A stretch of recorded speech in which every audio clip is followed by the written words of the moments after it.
માતૃભાષાને ખબર થઈ રહી છે, ઉગાડી છે સર્જન બધી વિશ્વમાં જુદા જુદા દેશોમાં આ માતૃભાષા દિવસની ઉજવણી થઈ રહી છે, ત્યારે આપણે પણ સહભાગી બની ઉપસ્થિત રહ્યા છે એવા મહાનુભાવોને હાર્દિક વંદન. પ્રસ્તુત કાર્યક્રમના મુખ્ય વક્તા નરસિંહ નગરી જુનાગઢના યુવા પ્રતિભા મોટિવેશનલ સ્પીકર શ્રી રાધાનંદ મહેતા, વિશેષ બાવડી સરકારી વિજ્ઞાન કોલેજના પ્રિન્સિપાલ ડોક્ટર આરતી ઢોસાઈ, જેઓ પૂરા સહયોગી અને સાક્ષી રહ્યા. એટલું જ નહીં પણ આપણા પથદર્શક રહ્યા છે એવા આપણી કોલેજના બાવડી સરકારી યુનિયન કોલેજના પ્રિન્સિપાલ શ્રી ડોક્ટર જે.આર. વાંઝા સાહેબ,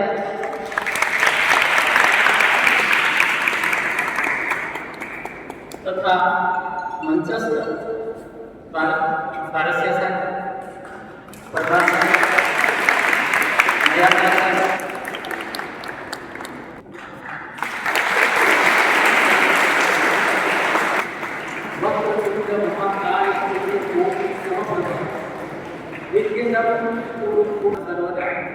શુભમ કરોમિ કલ્યાણ આરોગ્ય ધન સંપદા શત્રુ બુદ્ધિ વિનાશાય દીપ જ્યોતિ નમસ્તે.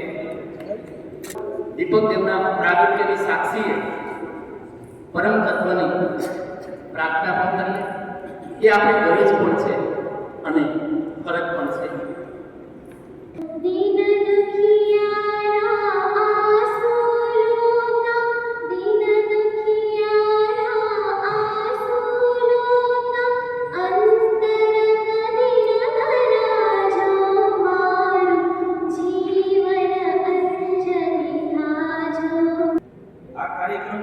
શાના માટે કર્યો જાય છે?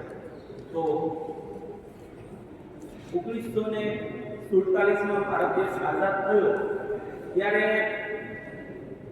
ભારતને સ્વતંત્રતા તો મળી, પણ ભારતમાંથી એક દેશ છૂટો પડ્યો, એક ભાગ છૂટો પડ્યો અને પાકિસ્તાન દેશ તરીકે સ્વતંત્ર એનો સ્વીકાર થયો. એ પાકિસ્તાનમાં પૂર્વ પાકિસ્તાન અને આ બાજુનું પશ્ચિમ પાકિસ્તાન હતું. તો ત્યારે પૂર્વ પાકિસ્તાનમાં બંગાળી ભાષા બોલાતી હતી. એટલે 1952માં એના બંગાળી ભાષાને પણ રાજભાષા તરીકે સ્વીકારવા માટે એક આંદોલન થયું. યુનિવર્સિટીની અંદર વિદ્યાર્થીઓએ આંદોલન કર્યું અને માતૃભાષા માટે આજ દિવસ સુધી જો કોઈ આંદોલન થયું હોય તો એ માત્ર આ ઢાકામાં થયું હતું એ જ આંદોલન હતું કે માણસોની ભીડ ભેગી થઈ ગઈ અને સત્તાતંત્ર એ દેશના કે લાઠીચાર્જ કર્યો. ત્યાં સુધી અનેક લોકો ઘાયલ થયા, સરકારી હોસ્પિટલમાં દાખલ થયા અને 5 વિદ્યાર્થીઓ એ મૃત્યુ પામ્યા છે. એમને ગોળીથી વીંધી નાખવામાં આવ્યા. એમની શહીદીને યાદ કરવા માટે આ દિવસ 1999માં યુનેસ્કોએ સ્વીકાર્યો કે આ દેશ કોફી અન્નાન એ વખતે એમના પ્રમુખ હતા એટલે એમણે સ્વીકાર્યો આ પ્રસ્તાવ. પરંતુ 2002માં માન્યતા મળી. 2007માં યુનેસ્કોએ જાહેર કર્યું કે આ ભાષા બહુભાષી આપણું વિશ્વ છે, તો દરેક માતૃભાષાના ગૌરવ વધારવા માટે આ દિવસની ઉજવણી કરવામાં આવે. સતત 4 વર્ષ સુધી આ ભાષા આંદોલન ચાલ્યું બાંગ્લાદેશમાં. 1952ની કે લોહિયાળ ઘટનાના સંદર્ભમાં બાંગ્લાદેશના કવિ ગફાર ચૌધરી એમણે એક પંક્તિ લખી છે, એ રજૂ કરું છું કે જેણે મારા સોનેરી કિરણોના દેશને લોહીથી રંગી નાખ્યો, એ 21 ફેબ્રુઆરીનો દિવસ કઈ રીતે ભૂલી શકું. આજે દુનિયામાં 7,000 જેટલી ભાષાઓ છે, એમાં 200 ભાષાઓ એવી છે જેની બોલવા વાળાની સંખ્યા 10 કે 12 છે. આ કેટલી માહિતી આપણને મહાનુભાવો તરફથી પ્રાપ્ત થશે. હું જે હમણાં શરૂઆતમાં બોલી કે કઈ સંસ્કૃત કે હિબ્રુ ભાષા નહોતું, પણ આપણી માતૃભાષા ગુજરાતી જ હતી. પણ ના સમજાયું એ જ મારો આજનો વિષય છે. શું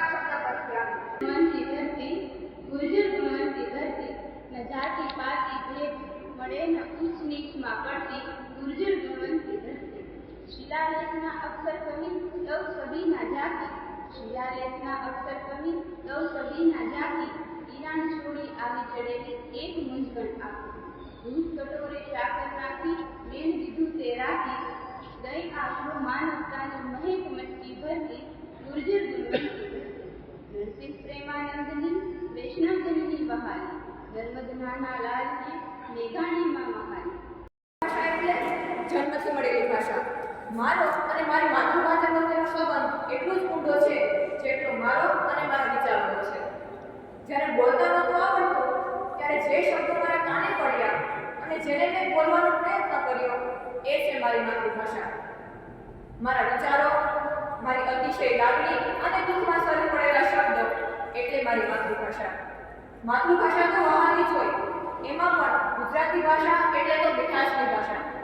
અરે ગુજરાતી ભાષાની મીઠાશ તો જુઓ કે ખારા નમકને પણ મીઠું કહેવામાં આવે છે.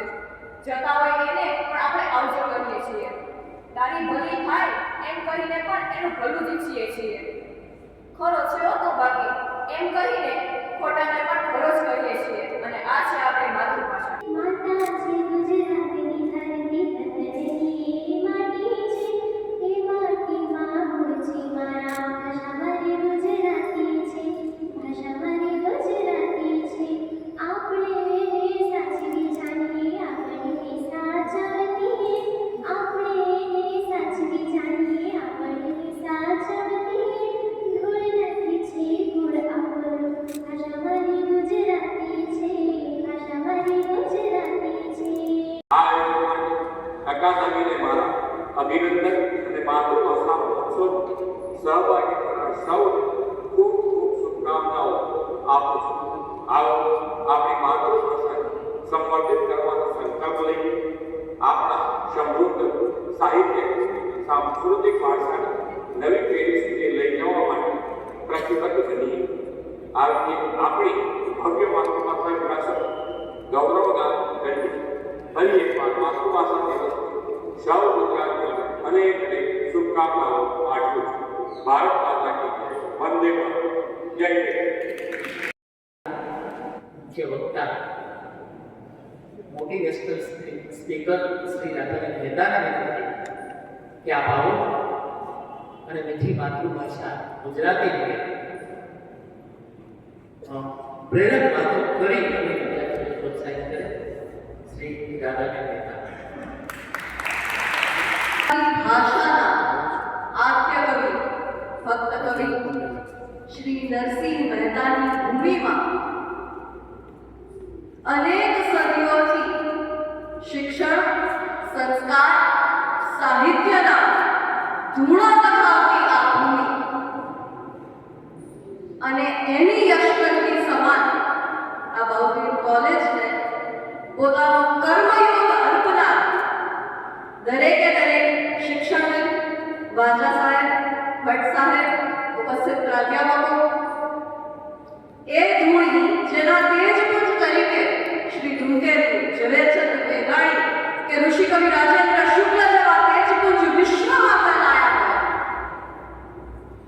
એના એક નાનકડા જ્યોતિ અંશ સમાન સર્વે વિદ્યાર્થીઓ સૌને ગિરિવર કે દ્વાર કે નિમિત્તા રાધા મહેતાના શત શત વંદન.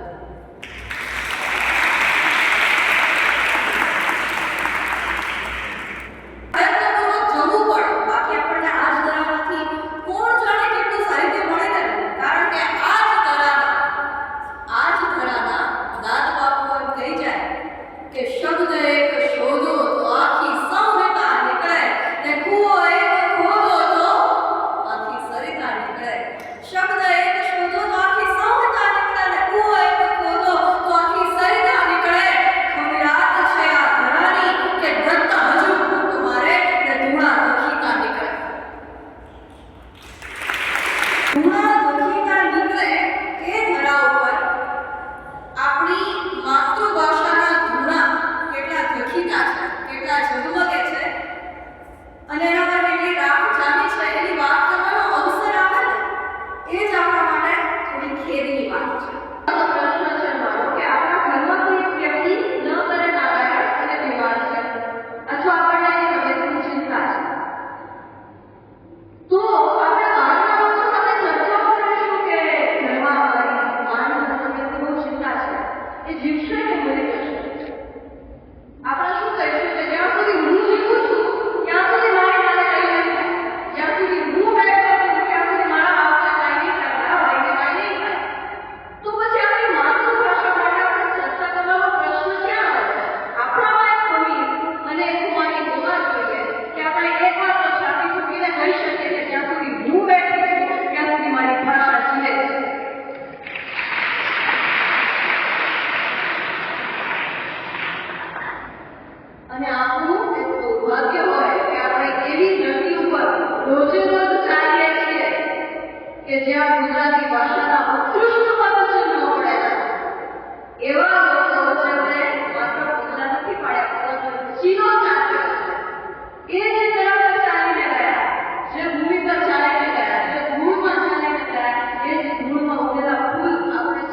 રજીસ્ટર કરીએ તો આપણો પોતાનો વ્યક્તિત્વ વિકાસ સ્વકળાએ થાય. આ જરૂર છે માતૃભાષામાં પ્રાથમિક શિક્ષણ. મેં મારો સ્નાતક સુધીનો અભ્યાસ, ગ્રેજ્યુએશન સુધીનો અભ્યાસ ગુજરાતી માધ્યમમાં જ કર્યો. 12મા સુધી જૂનાગઢમાં, એ પછી અમદાવાદમાં સેન્ટ ઝેવિયર્સ કોલેજમાં પણ હું ગુજરાતી માધ્યમમાં જ સંસ્કૃત વિષય ભણી છું. આ દરમિયાન મને ભાષા શીખવાનો એક ચસ્કો લાગ્યો અને મેં ઝડપથી ભાષાઓ શીખવાનું શરૂ કર્યું. 10મા ધોરણ પછી મેં ફ્રેન્ચ શીખવાનું શરૂ કર્યું.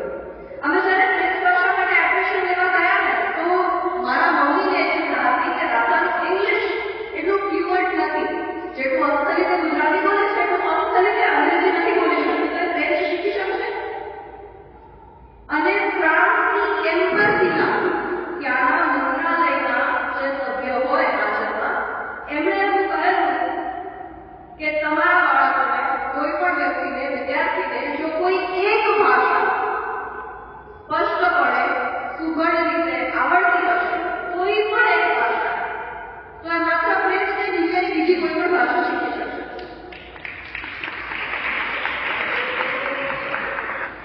પછી મેં ફ્રેન્ચ શીખવાનું શરૂ કર્યું. તેના 4 લેવલ ક્લિયર કર્યા અને 4થા લેવલમાં જે દર 4-5-6 મહિને એક્ઝામ લેવાની હોય એમાં મેં જ્યારે એક્ઝામ આપી 4થા લેવલની તો આખા ગુજરાતમાં પાસ થવા વાળી 1 હતી. અને મારી સાથે સીબીએસઈ કે આઈટીના પણ ઘણા વિદ્યાર્થીઓ હતા, અથવા કોર્પોરેટ લેવલે કામ કરનારા પણ ઘણા લોકો હતા જેમણે આ પરીક્ષા આપી છે. મારું કહેવાનું તાત્પર્ય માત્ર ને માત્ર એટલું છે કે ઘણી બધી વાર એક વિદ્યાર્થી તરીકે જ્યારે આપણે ઘરથી નજીકની સંસ્થામાં ભણતા હોઈએ, ગુજરાતી માધ્યમમાં જ ભણતા હોઈએ, તો આપણા મનમાં વારંવાર પ્રશ્ન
પાયો મજબૂત છે તો બીજી એક પણ કોલમની આવા કશા એક્સટેરિયરની જરૂર નથી. જો પાયો મજબૂત છે ને તો આવડી ડબલ સીલિંગની એસી ઇમારત બડી ખમૂકી છે. આ વાત આપણને આ દ્રષ્ટાંતથી સમજાય. અને એમાં પણ ગુજરાતી ભાષાનું સૌંદર્ય આપણને ગળથુથીમાં મળ્યું હોય કે આપણું કેટલું મોટું કેટલું સુંદર સૌભાગ્ય છે. મુસાળીમાં બીજુભાઈ ઘરેકર કે કોઈ પણ વ્યક્તિ માં બને, અને આજના સમયમાં તો કહું છું કે કોઈ પણ વ્યક્તિ બાપ પણ બને. આપણે શું કામ માં અને બાપ એવા રોજમાં ભેદ કરવા? કોઈ પણ વ્યક્તિ મા બાપ બને એ પહેલા એને ઓછામાં ઓછી 300 વાર્તા આવડવી જરૂરી છે. 300 વાર્તા આવડવી જરૂરી છે. કારણ કે જો બાળકોને ગળથુથીમાં વાર્તા મળશે, પહેલેથી એને એક ચકો અને એક ચકી ખબર હશે, તો મોટા થઈને એમનામાં માત્ર સાહિત્ય નહીં, પ્રકૃતિ પ્રેમના પણ ગુણો આવશે. અને અહીંયા ભાષા માત્ર ને માત્ર એક વિષય ન રહેતા જીવન બને છે. ભાષાનું આટલું મહત્વ શા માટે છે? આપણે પહેલેથી બાળકોને માત્ર ને માત્ર ગણિત વિજ્ઞાન પર ફોકસ કેમ નથી કરાતા? શું કામ 2-3 ભાષાઓ ભણાવીએ છીએ? ક્યારેક તો 4 ભાષાઓ ભણાવીએ છીએ. શા માટે? કારણ કે દરેક ભાષા પોતાની સાથે એક અલગ સુગંધ લઈને આવે છે. એ સુગંધ આપણા જીવનમાં ભળે. કોઈ પણ સંસ્કૃતિને પણ જો આપણે સરળથી જાણવી હશે તો એની ભાષાને જાણવી પડશે. મનોવિજ્ઞાનના વિદ્યાર્થીઓ આ વસ્તુનો અભ્યાસ કરી ગયા હોય કે કોઈ પણ સંસ્કૃતિનો આપણે અભ્યાસ કરવો હોય તો કાં તો અંદરથી થઈ શકે, કાં તો બહારથી થઈ શકે. કાં તો એ ગ્રુપનો ભાગ બનીને કરી શકાય, કાં તો એ ગ્રુપની બહાર રહીને કરી શકાય. તો જ્યારે અંદર ઉતરીને કોઈ પણ સંસ્કૃતિ, કોઈ પણ લોકજીવન, કોઈ પણ રીત રસમનો અભ્યાસ કરીશું ત્યારે જ આ સમસ્યા ઉતરી શકે છે. તો કોઈ પણ વિષયના તળમાં ઉતરવું છે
અને તમને અંદરથી જે આનંદ આવશે એ અલગ હશે.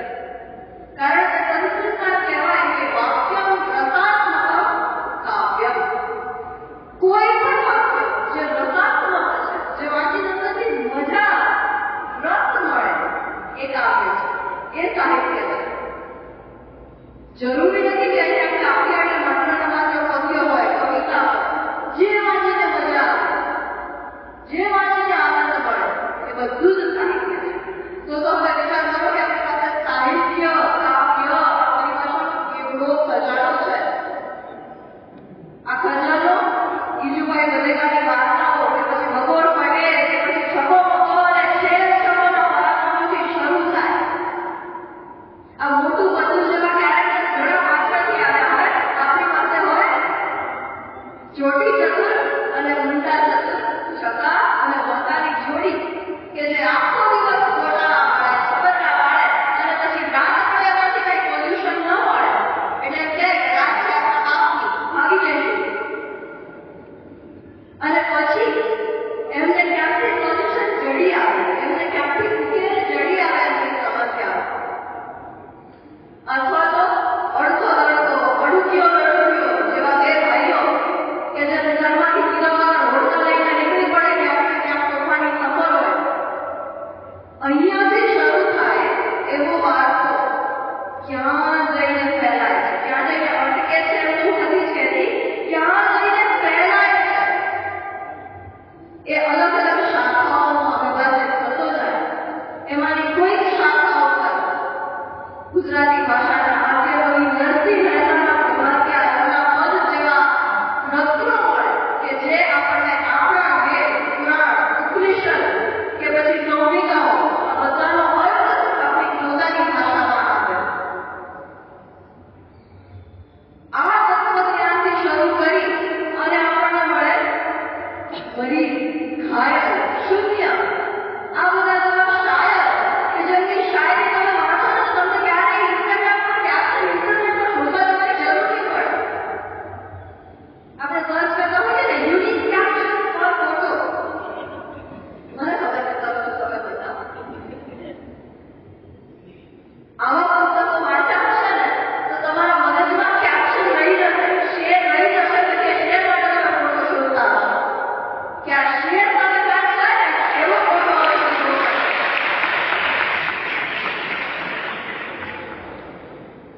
ઇન્સ્ટાગ્રામ સ્ટોરી અથવા તો વેબ સિરીઝના કેરેક્ટર્સના એડિટ જોઈને આપણે કમેન્ટ કરતા હોઈએ મી એન્ડ હુ.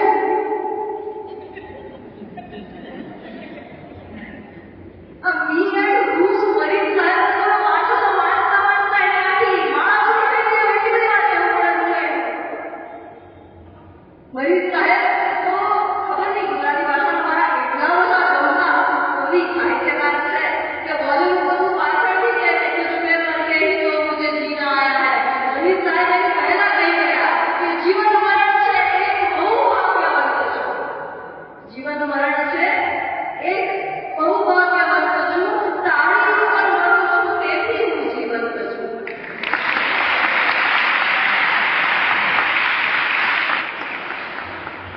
અને આ શેર સાંભળીને આપણને બધાને કદાચ સીધા જ પ્રેમિક આપણા જીવનસાથી યાદ આવી જાય. પણ મને તો ગુજરાતી ભાષા માટે પણ એટલા જ પ્રેમથી કહેવાનું મન થાય કે તારી ઉપર મરું છું તેથી હું જીવંત છું.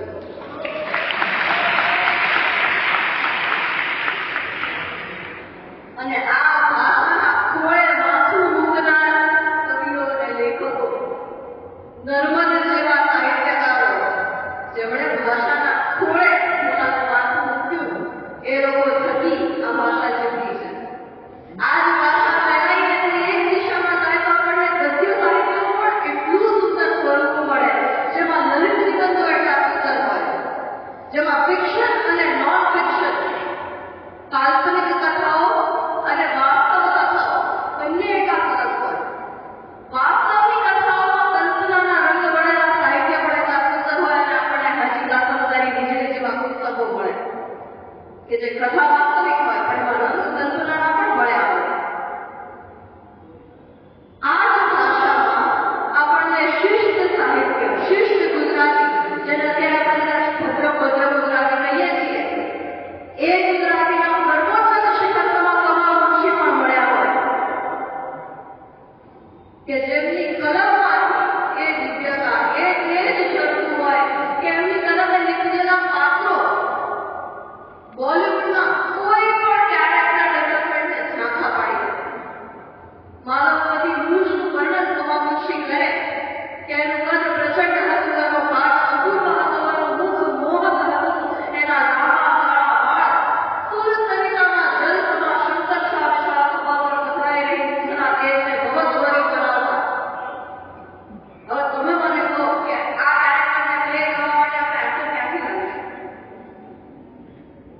જે દિવ્યતા તમામ મનુષ્યની કલમેથી ચિતરાયેલા માનવ પતિ મુજમાં છે એ માત્ર આપણી કલ્પનામાં જ રહેતો શિવ ક્યારે મને લાગે છે. અથવા તો તમે ગુજરાતનો નામ વાંચતા હો તો તમે કોઈ પોલિટિકલ થ્રિલર જોતા હો કે એવી ફિલિંગ આવે. તમને એમ થાય કે કેટલા પાસો પોતાના મોરચા માંડીને બેઠા છે. મુંજાળ મહેમાને પોતાના ધ્યેય છે, ગુજરાત જયતીને પોતાનો માર્ગ છે, એની સામે કાક અને મંજરીની અલગ કથા ચાલી રહી છે અને કોણ જાણે કેટલીય કથાના તાણા માણા અંદર મુખા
બાળકને મા બાળકને સુલાવતી હોય અને સુલાવતા ગાતી હોય કે જાગ રે જાગવા કૃષ્ણ ગોવાળિયા કુસુમીના ધ્યાનમાં કોણ કાશે, અથવા કહેતી હોય કે નિરખ દે ગગનમાં કોણ ઘૂમી રહ્યો એ ચંદ્ર બોલે.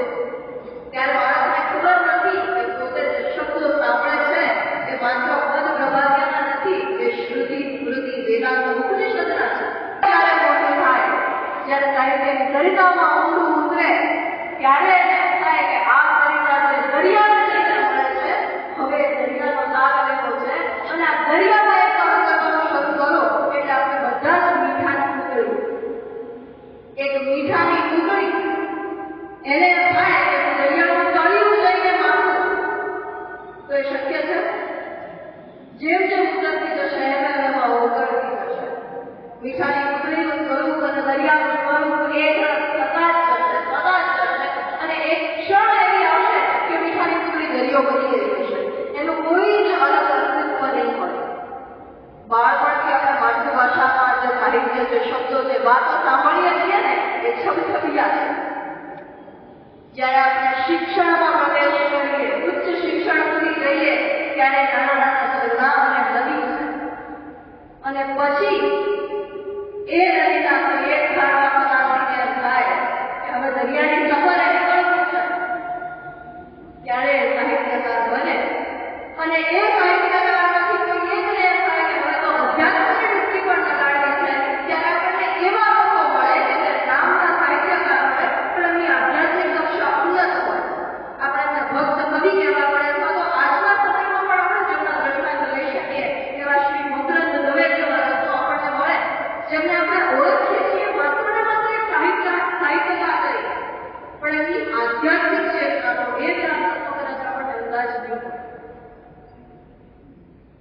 એક જ નાની વાત જીવનમાં આગળ વધતા વધતા બહુ જ મોટું સ્વરૂપ લે છે અને આપણું એ સૌભાગ્ય, આપણું સદભાગ્ય છે કે આપણે એ બધું જ ગળથુથીમાં લઈ અને આગળ વધ્યા છીએ. કદાચ ગુજરાતની પણ કેટલી બધી શાળાના કેટલા બધા બાળકો એવા હશે જેમને કાં તો ભાષાનું મહાત્મ્ય નથી સમજાતું, સમજાય છે તો એમાં રસ રુચિ નથી પડતા, રસ રુચિ પડે છે તો એમની પાસે વાતાવરણ નથી, એમની પાસે કદાચ એવા શિક્ષકો નથી કે જેમને ગુજરાતી ભાષાના ઉન્નત શિખરો તરફ કરાવી શકે. એમની પાસે એ સંસાધનો નથી કે એ ગુજરાતી ભાષાને એક્સપ્લોર કરી શકે. અને આ વાત હું બહુ મોટી મોટી શાળાઓમાં ભણવાવાળા બાળકોને કરું છું, બહુ નાની પાયાની શાળામાં ભણવાવાળા બાળકોને નથી કરતી. જે લોકો લીમડાની નીચે બેસીને પ્રાથમિક શાળામાં ભણે છે એ લોકો તો દેશી હિસાબ લઈને જ ભણે છે, મોટે મોટેથી ગુજરાતી કવિતાઓ લલકારે છે. પણ કેટલા મોટા મોટા ખંડની વચ્ચે બંધ થઈ જવાવાળા બાળકો જે આ ભાષા સુધી, આ સાહિત્ય સુધી પહોંચી નથી શકતા, એમના સુધી પહોંચવું એ આપણી પેઢીની, આપણી જવાબદારી છે અને આ કામ કરી રહ્યું છે. કદાચ 5 વર્ષ પહેલા સફાપુરું નામનો સાહિત્ય પ્રકાર ઘણા બધાને નહોતો ખબર. આજે બધાને ખબર છે. જીગોરે આપણો બોલે બહારી વટાણી જડી, એક કદાચ બે કદાચ વટાણા અમારા બધા સાંભળેલા છે. આ સાહિત્ય પ્રકાર લોકો સુધી પહોંચ્યો છે કારણ કે આ ભાષાને, આ ભાષાના કલાકારોએ જીવતી રાખી છે. ભાષાને અલગ અલગ સ્વરૂપે, અલગ અલગ વાનગી તરીકે પીરસી છે. બાળકનું સલાડ બનાવે તો કાંઈ નહીં, બાળક પનીર ખાય. તો આ ગુજરાતી ભાષા જો માત્ર પુસ્તકો થકી લોકો સુધી ન પહોંચી શકે તો આપણે એમને અલગ અલગ માધ્યમો થકી લોકો સુધી પહોંચાડવી પડશે. એક્સપેરિમેન્ટ અખતરા કરતા રહેવા પડશે કે આપણે ઇંગ્લિશ ભાષાના ઓપન માઇક જોતા હોઈએ તો ગુજરાતી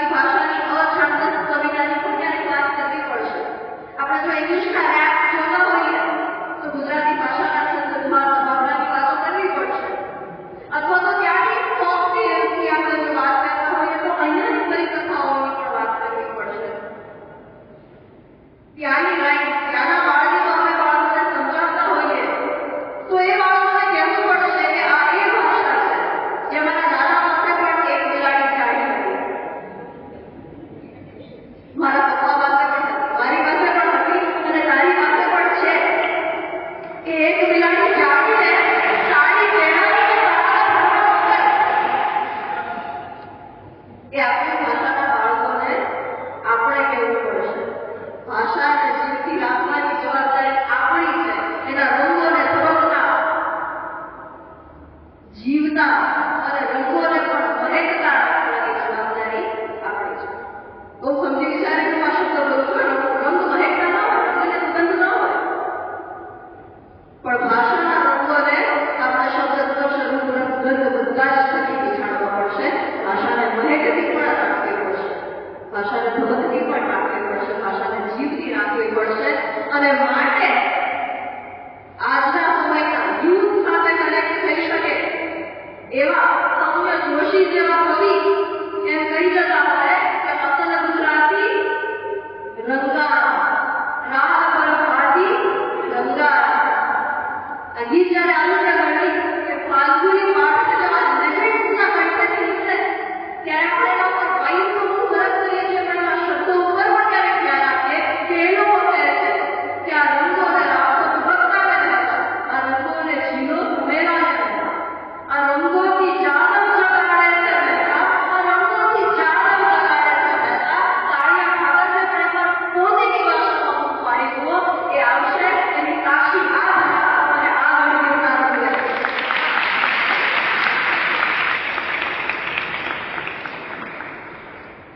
છેલ્લે માત્ર એટલું કહીશ કે ઘોડાને અવેડા સુધી લઈ જવાય, પછી પાણી અને નાસ્તે પીવું પડે. માટે ગુજરાતી ભાષાની સરિતા તો અસ્ખલિત વહેતી રહેશે. કોણ જાણે કેટલી પેઢી આપીને જશે. મારીને તમારી ધારીને તો પણ આપણી એ ક્ષમતા નથી કે આપણે ગુજરાતી ભાષાને મારી શકીએ.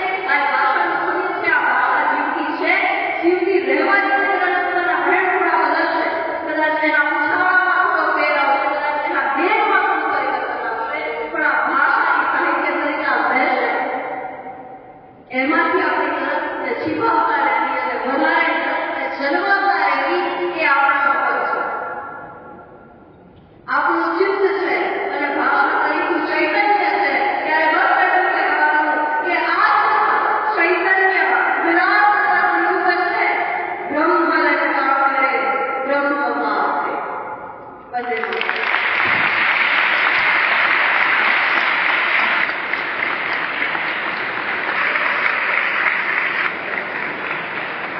રાધાબેનના મમ્મી મોક્ષા મેળવી પણ આવ્યા છે, એનો આનંદ છે. ખૂબ જ સુંદરની જેમ આપણી સાથે જોડાયેલા છે. આ એક મુદ્દાને કેટલા વિસ્તારથી, કેટલી સરળ રીતે અને સહજ રીતે આપણી સામે મૂકે એ માટે રાધાબેનને ફરી ફરીને ધન્યવાદ.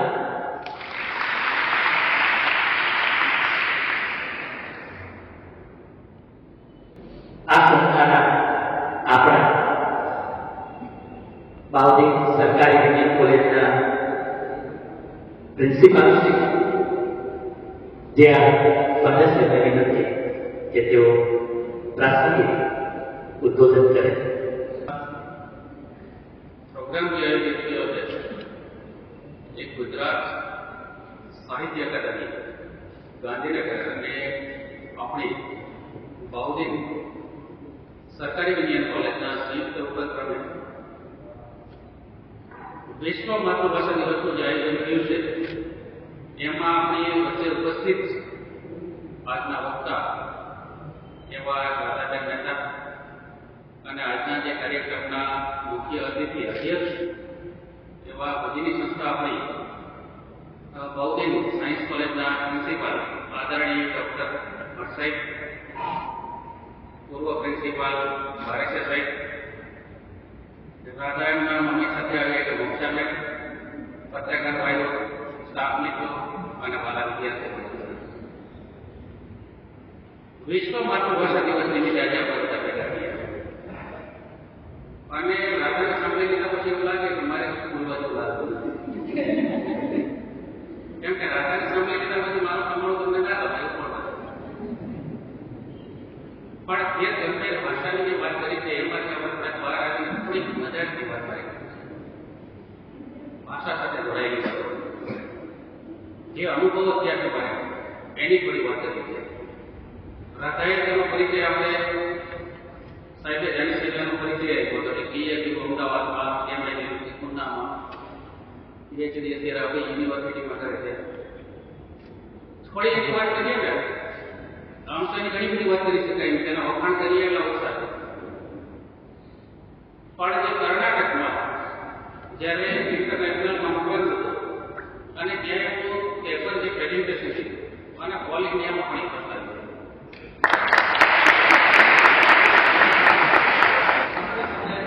વાત કરું કે લગભગ 2014 થી 15નો સમયગાળો છે. ત્યારે હું પ્રિન્સિપલ તરીકે ભાંડવડ કોલેજમાં હતો, ગવર્મેન્ટ કોલેજ ભાંડવડ. એટલે કોલેજ ઉપર હતી ને નીચે હતી. એટલે હાઈસ્કૂલના જે પ્રિન્સિપલ છે મારી પાસે એક એનો મોબાઈલ લઈને આવ્યો અને વાત કરી. કારણ નાનકડી છોકરી છે ને એટલું સરસ બોલે છે મને. એનો વિડીયો ત્યારે મને ખબર પડી કે હું ઓળખતો પણ નહોતો, ત્યારે મને સાંભળેલી. પછી એના ઘણા બધા વિડીયો જોયા હતા. ત્યારે શિક્ષકો જે હતા પ્રિન્સિપલ અને સ્ટાફ મિત્રો એમને પણ વખાણ બહુ હતા. એક વિડીયો મેં જોયો ત્યારે મને ખબર પડી કે મોદી સાહેબના પ્રોગ્રામમાં પણ રાધા બાબુ બેઠેલી હતી અને વક્તા તરીકે રાધાએ પોતાનું વક્તવ્ય હતું. મોદી સાહેબે બોલાવી વાર્તા આપી એ મેં જોયું. ત્યારે આપણા મોદી સાહેબ સીએમ હતા. તો પહેલેથી જન્મજાત હોશિયાર થવા રાધા પીએચડી કરીને પછી પ્રોફેસર બનવાની છે. એમની ઘણી બધી અગવડતા અત્યારની ઘણી બધી કામગીરી કરવાની હોય, એમાંથી સમય કાઢીને આપણે કોલેજમાં આવે છે. આપણે જયારે આમંત્રણ આવ્યું તો આપણે આમંત્રણને માન આપીને આપણે કોલેજમાં વધારેલી, તો આપણા કોલેજ હતી એમનું આપણે હાર્દિક સ્વાગત અને આભાર વિનંતી.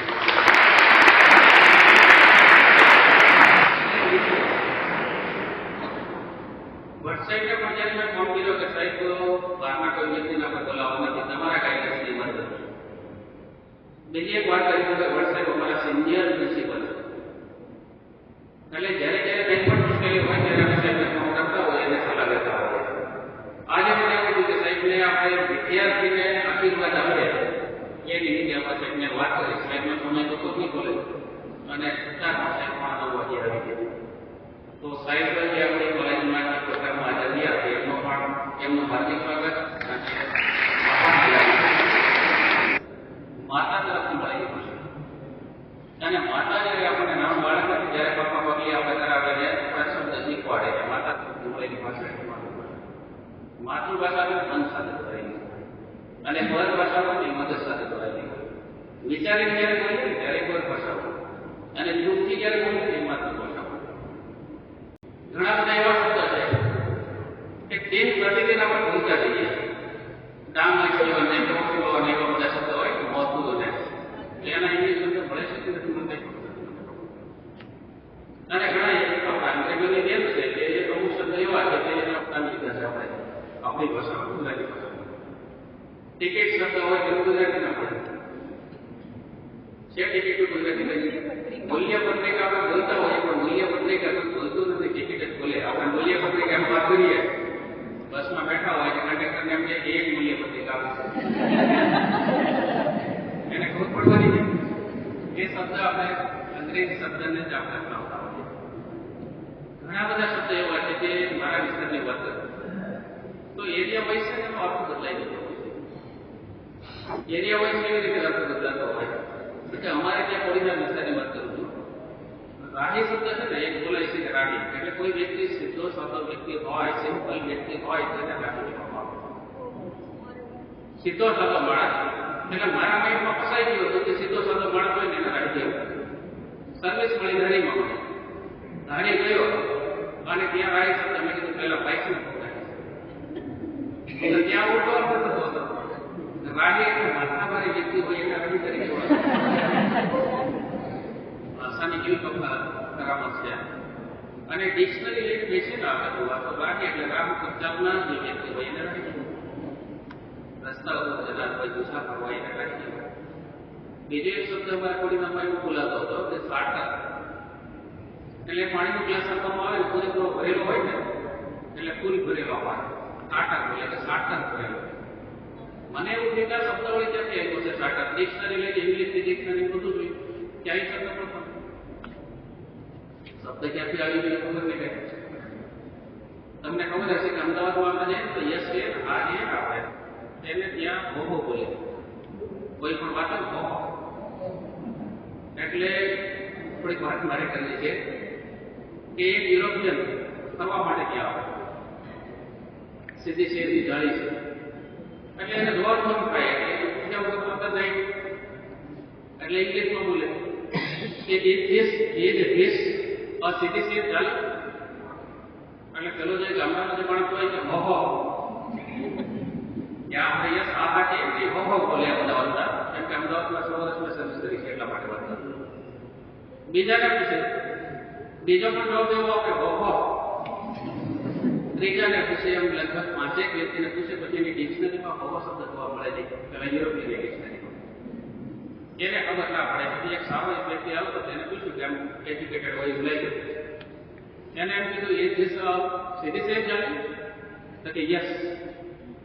કે ઓફ માય ગોડ, એટલે જવાબ તો મળી ગયો. યુરોપિયન એવું કીધું કે જવાબ મળી ગયો. પછી એમ કીધું કે વોટ ઇઝ મિનિંગ ઓફ હોહો. તો એવો જવાબ એવો આવ્યો કે those people who are uneducated say હોહો instead of yes. યસના બદલામાં હોહો બોલે છે. કે વેરી નાઇસ. યુરોપિયન એવું બીજું વાત જવાબ તો મળે છે. એટલે ફરી વાર યુરોપિયન એને પૂછે કે આર યુ એજ્યુકેટેડ? તો કે હોહો.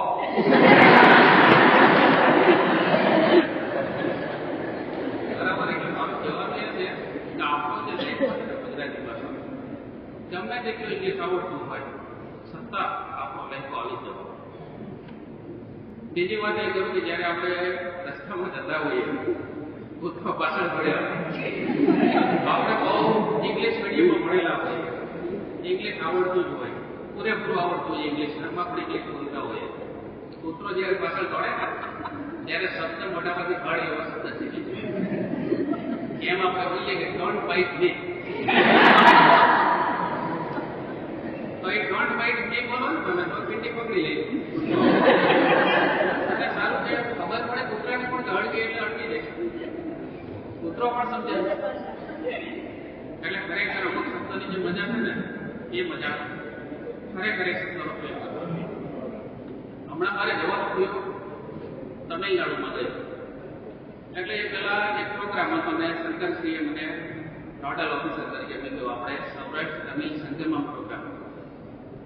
તમિલ વાળા જે લોકો છે એને ગુજરાતી શીખવાડો અને ગુજરાતી લોકોને તમિલ શીખવાડો.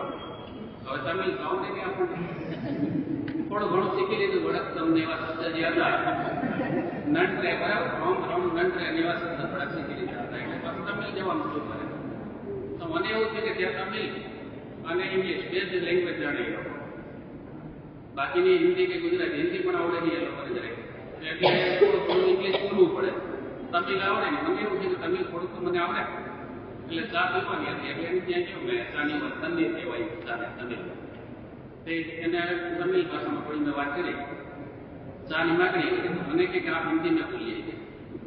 मैं हिंदी समझता हूँ, आप हिंदी में बोलिए वरना हमारी तमिल मर जाएगी.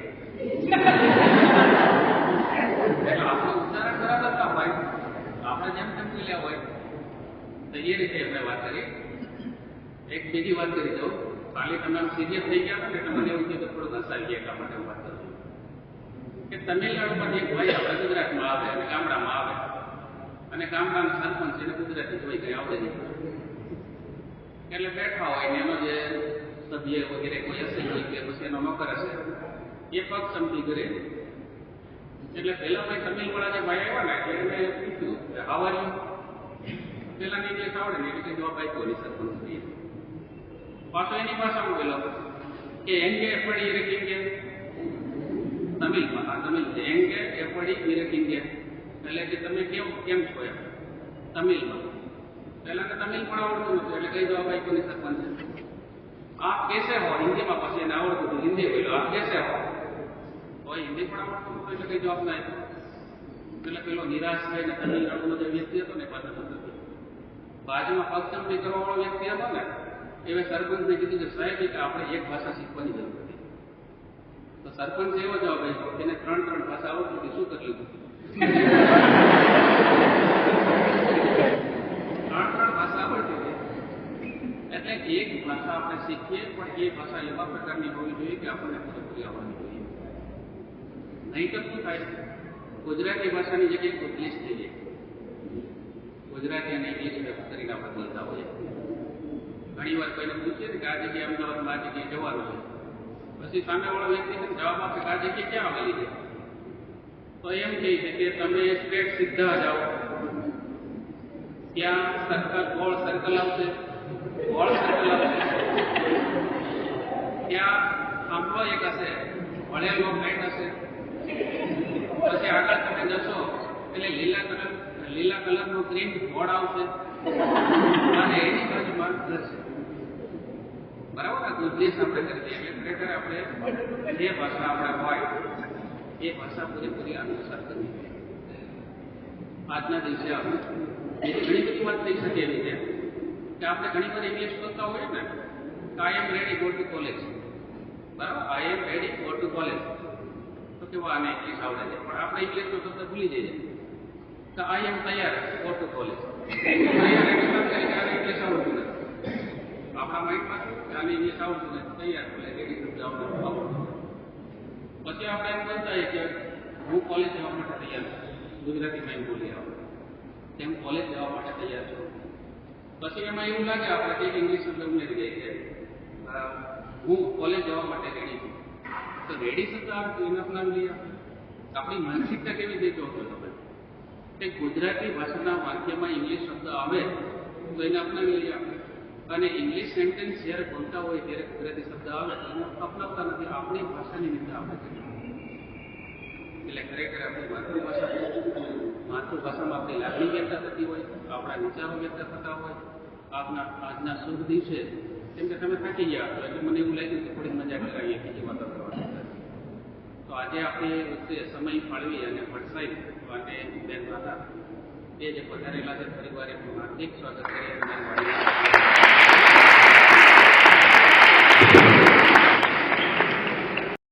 આજે આ બધા પ્રસંગોને એટલે ભણવાનું મન થાય કે આજે માતૃભાષાનો દિવસ, માતૃભાષાનું ગૌરવ. હું તો વિજ્ઞાનનો વિદ્યાર્થી છું, પણ હું એવું માનું છું કે માતૃભાષા તો બધાની છે, કારણ કે એનું નામ જ માતૃભાષા. અમુક વસ્તુની માર્કેટ વેલ્યુ ક્યારેય ન હોય. ભેંસનું દૂધ છે, સંસ્કૃતિ વાત કરીએ તેનો ઘણી વાર કે સંસ્કૃતિ દેવભાષા અને માતૃભાષા અને દેવભાષા એ આપણને વારસામાં મળેલી. આપણે હજીનો શબ્દ વાપરીએ છીએ. વાંચા છે કે કોઈ માણસ સંસ્કૃત શીખે ને એટલે એ સુસંસ્કૃત થઈ જાય. હું ખિસ્સામાં ઘણી વાર છે મને વાંચા છે ખિસ્સામાં તજ અને લલી રાખું, પછી કોકને આમ તજ ઓલો કે તીખું લાગશે, મને કે થોડું ખા, કારણ કે તજ રાખી શકે, તજ રાખ અને તજ ખા, કારણ કે તું તજગ્ર થઈ જઈશ. તજ રાખ તો તજગ્ર થઈ જઈશ. એમ આજે ભાષા છે એ માર્કેટ વેલ્યુ બધી વસ્તુની ન હોય. ભેંસ અને ગાયનું દૂધ છે કે બકરીનું દૂધ માર્કેટમાં વેચાય, માનું દૂધ કોઈની માર્કેટમાં ન વેચાય. There should be no market value of certain things. એની કોઈ માર્કેટ વેલ્યુ નથી.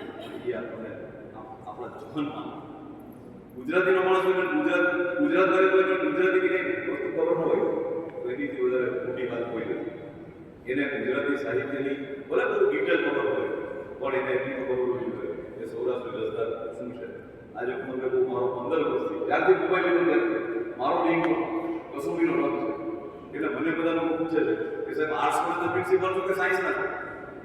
એટલે હું એને કહું છું કે ભાઈ કસુંબીનો રંગ એ તો આપણી ગુજરાતનું રાષ્ટ્રીય ગીત થઈ જાય એવી એક રચના છે. પણ આજે આ ગૌરવની વાત છે કે આ કસુંબીનો રંગ લખનારો માણસ અહીંયા છે, અહીંનો છે, બાહુદ્દીનનો છે. તમે બાહુદ્દીનના વિદ્યાર્થી તરીકે એક વખત એના નામે ખબર પડે.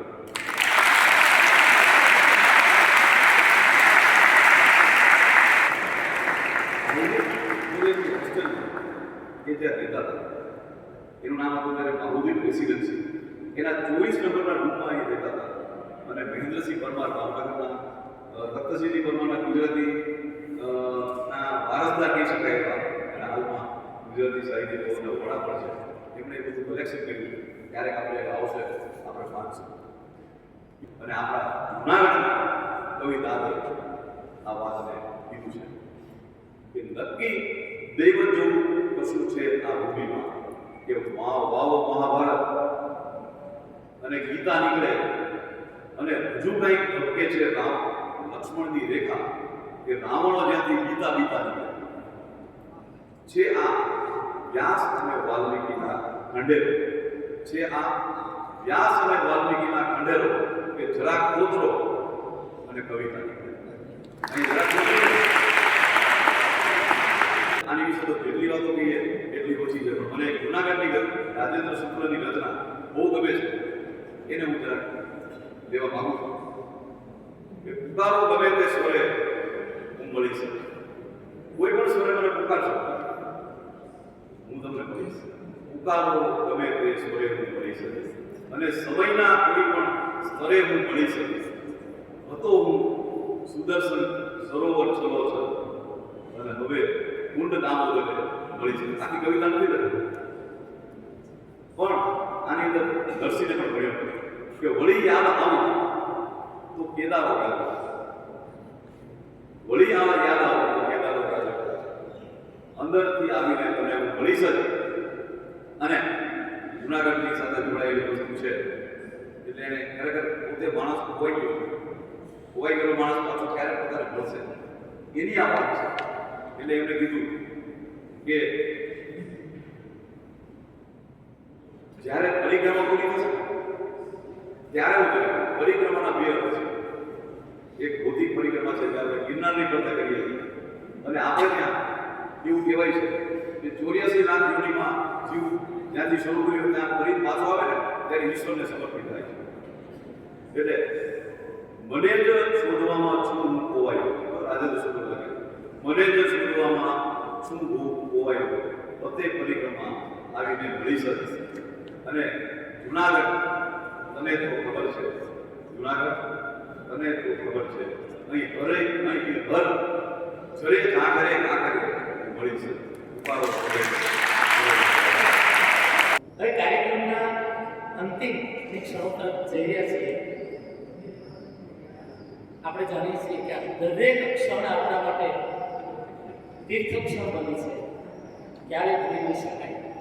એટલો સુંદર કાર્યક્રમ આ પૂરો થવા જઈ રહ્યો છે ત્યારે સૌપ્રથમ આભાર વિધિ માટે હું ડૉક્ટર હાર્દિક રાજેગુરુ સાહેબને કહું કે શબ્દ માધુરી હરી વળી, શબ્દ માધુરી હરી વળી, સભા થઈ છે મુગ્ધ. શબ્દ માધુરી હરી વળી, સભા થઈ છે મુગ્ધ. માતૃભાષા માતા મળી, એના પિતા છે મુગ્ધ. આજે આ સરસ મજાના માતૃભાષા મહોત્સવ 2025ના કાર્યક્રમમાં આપણે સૌ મળ્યા. ખૂબ જ આપણે ઓજસ્વી તેજસ્વી વક્તાશ્રીઓને સાંભળ્યા અને આપણા આજના આ કાર્યક્રમના મુખ્ય વક્તા એવા રાધાબેન, એમના આભાર માટે બસ હું એક જ નાનકડી જે પંક્તિ છે રચી છે એ જ એના દ્વારા આપનો આભાર માનવાનો પ્રયત્ન કરીશું. રાધાની ધારા વહી, ધરા થઈ સંતૃપ્ત, સમ ઉપસર્ગ લગાડ્યો.